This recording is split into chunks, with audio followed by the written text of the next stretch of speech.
சபரிமலைக்கு போனால் ஒன்றும் திருப்பி எடுத்துன்னு வரக்கூடாதுன்னு. இப்போது எங்கள் சாமிமார்களுக்கு ஒரு பெரிய சந்தேகம் வரும். ஐயோ, நான் நெய் விபூதி எல்லாத்தையுமே நான் எடுத்துன்னு வரேன் சார், தப்பா சார் அப்படின்னு கேட்கலாம். தப்பே இல்லை. ஆனால் ஒரே ஒரு தப்பை பண்ணாதீங்க. என்ன தெரியுமா? இன்றைக்கி சபரிமலையில் அபிஷேகம் பண்ண நெய்ன்னு ஒரு டின்னு வச்சு 50 ரூபா 100 ரூபாய்க்கு விற்கிறாங்க. அதை கூட வாங்க வேண்டாம்னு நான் கேட்டுக்கிறேன். ஏன்னா நான் இதுக்கு எகெயின்ஸ்டாக பேசலை. பிரசாதம் என்பது முக்கியம். நீங்கள் நெய் அபிஷேகம் பண்ணுறீங்களா, ஒரு சின்ன டப்பாவில் எடுத்துகிட்டு வந்து அந்த நெய்யை உடனே காலி பண்ணணும். இந்த நெய் சர்வரோகத்தையும் சர்வ தோஷத்தையும் போக்கக்கூடிய நெய். அதனால் நிறைய பேர் என்ன சொல்லுவாங்க, சார் ஊருக்கு போகிறோன்னா பிரசாதம் கேட்பாங்க, சார் நெய் வேணும் சார்.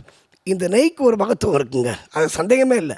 சர்வ ரோகத்தையும் தீர்த்து வைக்கக்கூடிய நெய் ஐயப்பனுடைய நெய். அதுவும் ஐயப்பருக்கு அபிஷேகம் பண்ண நெய். அந்த காலத்தில் எதுக்கு சொல்லுவாங்க அப்படின்னா, சிவன் சொத்து குலநாசனம் அதெல்லாம் சொல்லுவாங்க. நான் அதை மாதிரி சொல்லி பயமுறுத்தலை.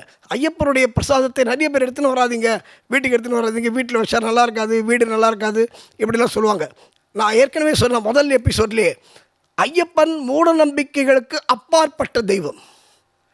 ஐயப்பன் சித்தருக்கு மூட நம்பிக்கை கிடையாது, ராகுகாலம் கிடையாது, யமகண்டம் கிடையாது, அமாவாசை கிடையாது, பௌர்ணமி கிடையாது. அதனால் யார் என்ன பயமுறுத்தினாலும் நீங்கள் பிரசாதத்தை தைரியமாக வீட்டுக்கு எடுத்து வரலாம். நெய்யை வச்சு தைரியமாக உங்கள் குழந்தைங்களுக்கு கொடுக்கலாம், வயசானவங்களுக்கு கொடுக்கலாம். சர்வரோக நிவாரணம் என்று சொல்லி